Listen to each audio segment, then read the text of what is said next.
This is chapter 10 of The Wolf Wilder. Alexei, Ilya and Theo were in sight of the chimney smoke of the village when a thought occurred to her and she tipped herself off Black's back. "Why are we stopping?" asked Alexei. "Come on, we're nearly there." "Two reasons. First, I thought it might be best if they didn't see us riding. Just in case." "Just in case what?" said Ilya. "Well, just in case they have laws against it, or something." "Laws against riding wolves on village streets? Is that likely?" But Ilya climbed off Grey's back and stood beside her. "Just in case," she said. "In fact, just in case it went badly and they had to make an escape," she thought. It was best if people didn't know how fast they could go. It was best to be wary.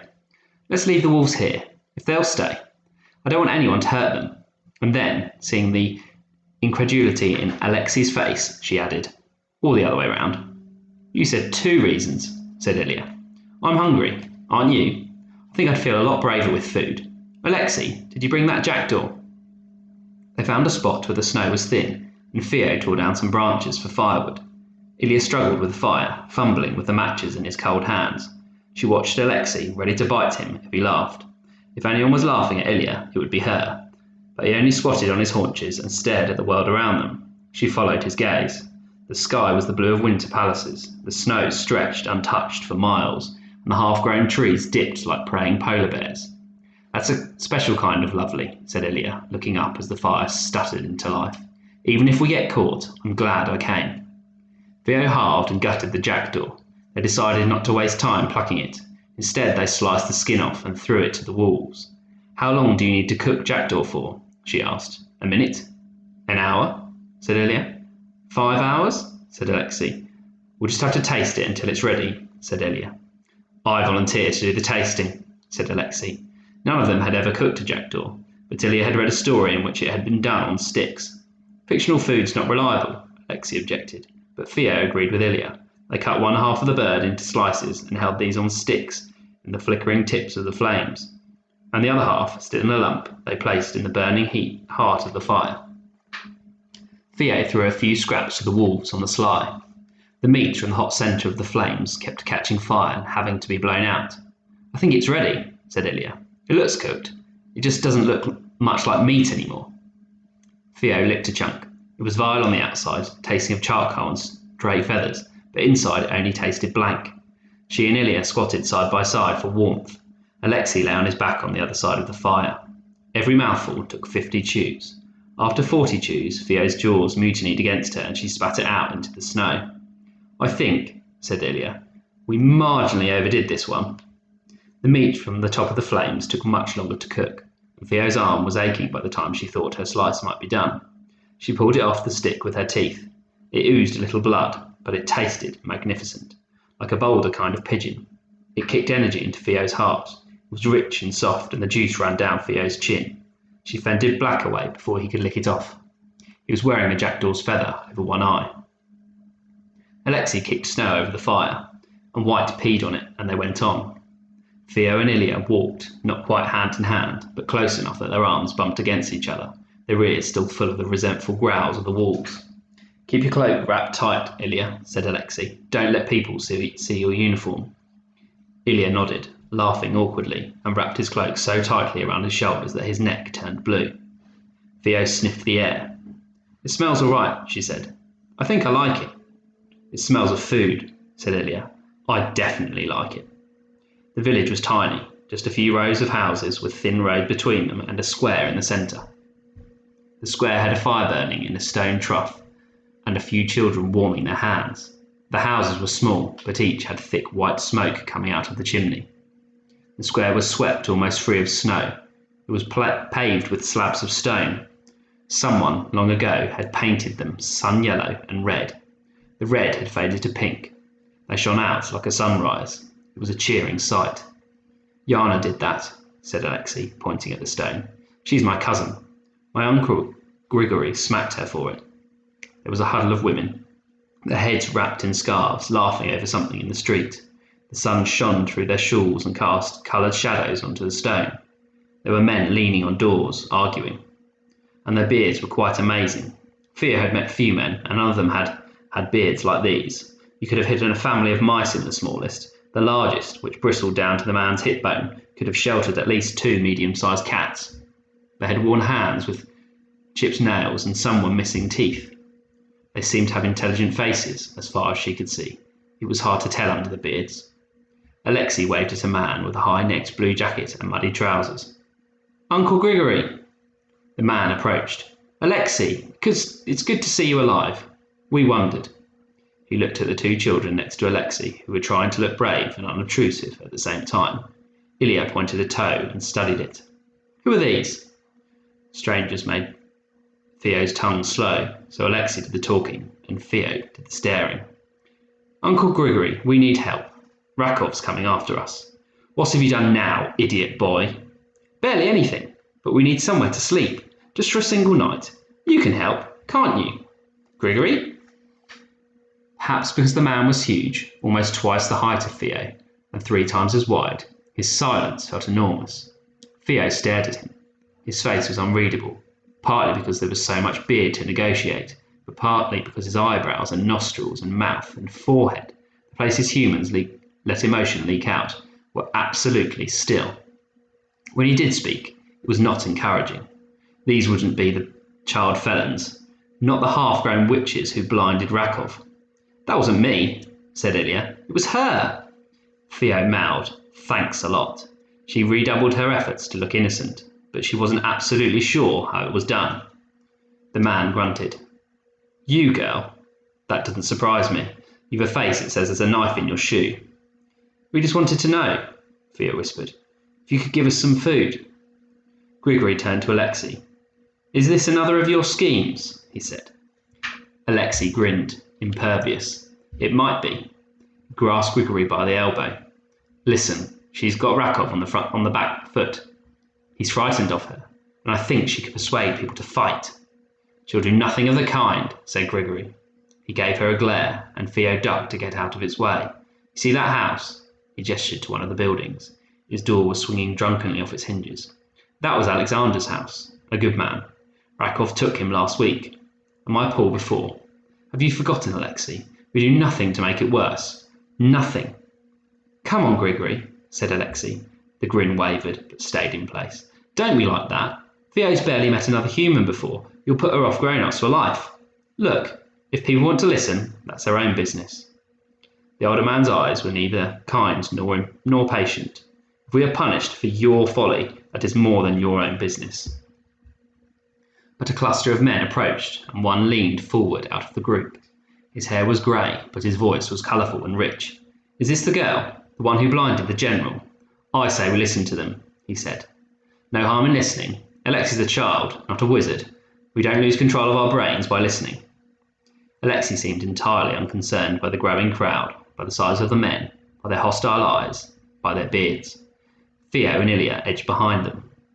The eyes followed. "Thank you, Nikolai," said Alexei. "All I want is for you to listen." "I can't take much more of Alexei talking," said Grigory. "My ears tire easily these days." "But it's different now. Rakov's obsessed. He's not thinking like a general. He's unhinged, or at least unhinging. This is the time." The grey-haired man turned and called to a cluster of men down the street. "Call a meeting," he said. Evgeny, Alex." Grigory sighed. "Call a meeting, then. You." Grigory pointed at Alexei. "You come, but no strangers. That's the law. Leave them in the square. If they do any damage to the village, I hold you responsible." Adults started coming out of the wooden houses, wiping their hands on their trousers, wedging on caps against the cold. Children followed them, staring hard. The adults, as they passed Theo, glanced first at her red cloak, then at the ice and dirt around the hem of her skirt. Theo tried to look like filthy clothes were in fashion where she came from. She tried to look taller. "Come on, let's sit down." Ilya took her by the hand, and they retreated to the oak tree in the middle of the square and sat down against it, blowing on their hands for warmth. The children gathered in a semicircle. They were all beautifully clean, dressed in thick boiled wool. There were about 20 of them, the oldest at least 5 years older than her, the youngest only just taller than the snow, with a crop of curls. Theo wanted to touch the curls, but kept her hands behind her back.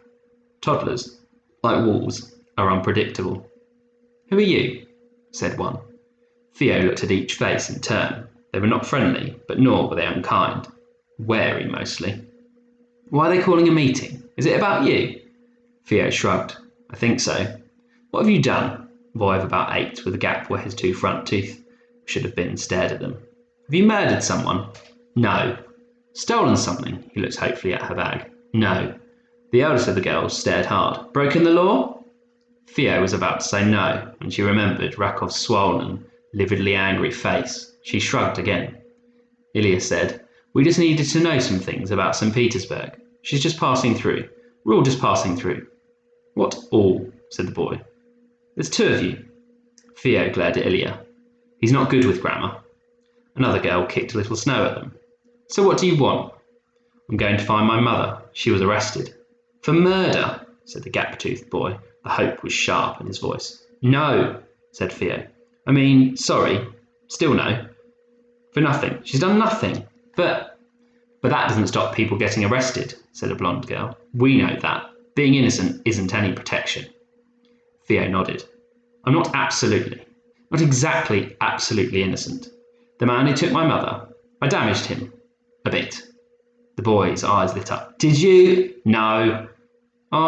What's your name? Sergei. And that's my little sister, Clara. He indicated a 5-year-old with a wide smile and a runny nose. Then, Sergei, I promise to tell you if I ever murder anyone. But he's angry, because, I don't know, he thinks it's embarrassing to be hurt by a girl. The eldest girl squared her shoulders. She was big with plump knees and strong arms. That's not clever, she said. Not clever at all. Theo grinned at her, trying not to let the shyness in her chest make her smile go odd. Older children always made her shy. Smiling and shyness together were difficult. It made her nostrils hurt. Another child, a girl younger than Theo and with wide-set eyes, pushed forward. What was his name, the man who took your mother? Rakov. General Mikhail Rakov. The hush that fell on the children was sudden and solemn. They glanced at Sergei and at the eldest of the girls. Mouths pursed and fists clenched.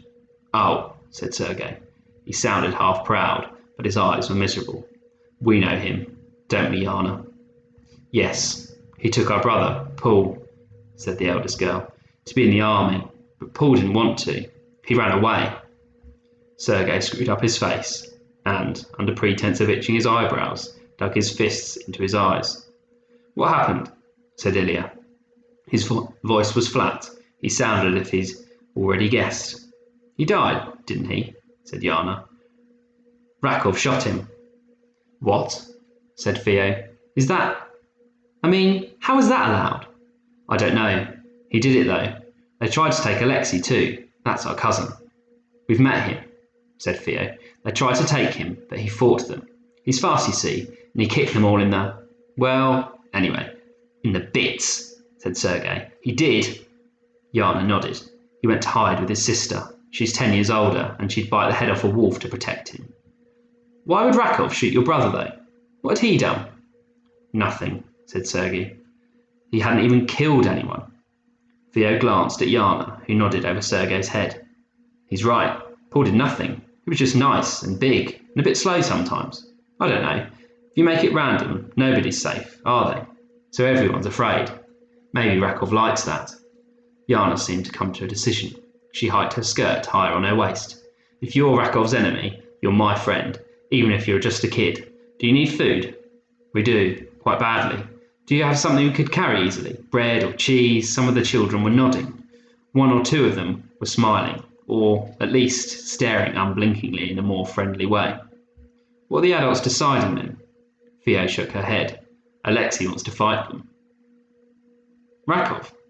Yes, but it's not much to do with me. I'm going to do what I'm going to do. Are you going to fight? Said Yana. I would. I don't know, said Theo. It wasn't in the plan, but some of the things Alexei said, I'm thinking about it. It was then, with truly terrible timing, that the pup decided to pee. Wolf urine has a strong smell, and the day was clear and windless. Everyone, like a chorus, sniffed. Theo groaned.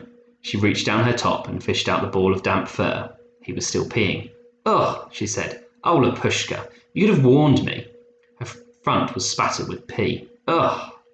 Every child has owned a carefully choreographed ballet took 2 steps backwards. "All right, little one," she said. She squatted down and held him at arm's length. When he was finished, she wiped her hands on the snow. The wolf gave a short, sharp howl. It was small and shrill, but unmistakably wolf-like. The children were already staring bug-eyed. Now suddenly their stares became thick and cold. "Isn't that a wolf?" "Yes," Theo admitted. "Only a very small amount of one." The watching eyes were very hard. She covered him with her hair and held him close. "You're that wolf girl," said someone at the back. "We heard about you. There's money on your head." "What?" Theo tried to sound calm, but her eyes flicked to left and right, looking for an escape route. "Is there?"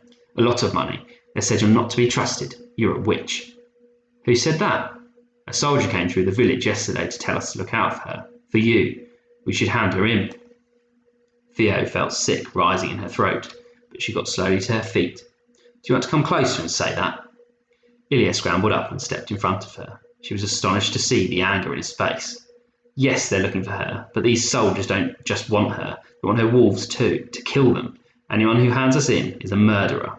He took the pup from Theo and held him out. The pup was growing daily. When he sat in Ilya's cupped hands, his legs and tail spilled over the sides. He paddled with his paws. Clara let out a sigh through her nose, and a button of snot flew out and landed on the pup's face. He ate it. Sergei clapped. Ilya looked from child to child.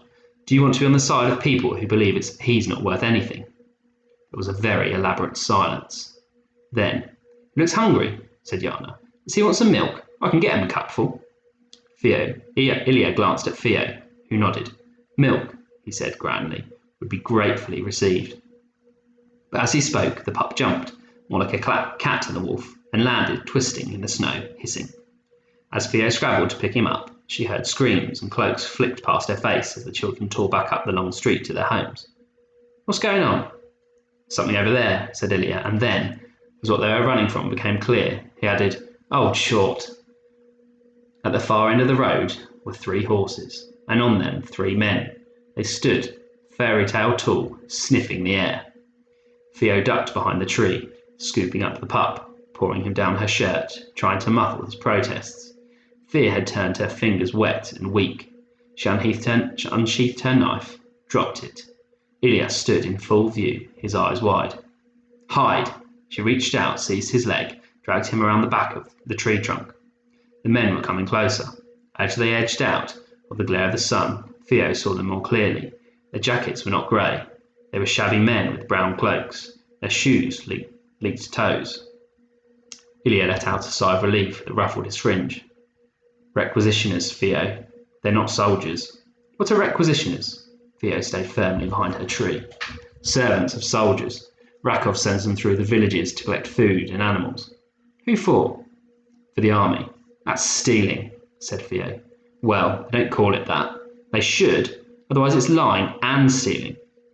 "So they're not looking for us?" "I don't see how they could be. They just go from village to village, you know. They're not very important. There's hundreds of them, though. People call them Rakov's locusts. Didn't they ever come to your house?" "I suppose they were afraid of us. Wolves have that effect on some people." Horses came at a walk into the square. "Where are the men?" called one of the riders. The doors of the houses stayed shut. There was a crunch of slamming bolts. Then, just as Theo was letting out a great sigh of relief, Yana stepped out of the largest house, holding a cup filled to the brim with milk in both hands. She froze as she saw the men.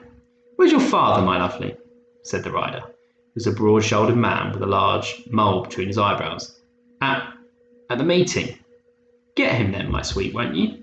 He leered at Yana, showing teeth coloured a variety of different browns. "Tell the men we're working under Rakov's orders. We've got a list. Shows what's owed by each village. In your case, that's 100 kilos of grain, 20 kilos of meat, and I wouldn't say no to a kiss if you've got one going spare." Yana backed away. "But we can't," she said. She was looking around, but the main street looked deserted. "We would starve. There are little kids here." "That is a commonplace excuse." The second man's voice was sharp. He was chewing on tobacco, and he spat it down into the snow where it lay steaming. "We've heard it before. And we'll not starve. We'll find a way." The first rider sniffed. "What's that smell?" Theo held her breath. She held the pup to her damp front. Yana was icy white now. What Smell. Borscht, said the rider, slapping his hand on his horse, who whinnied, easily alarmed.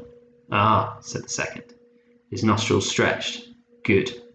The men dismounted and pushed past Yana into her house. Bring us soup. All of it.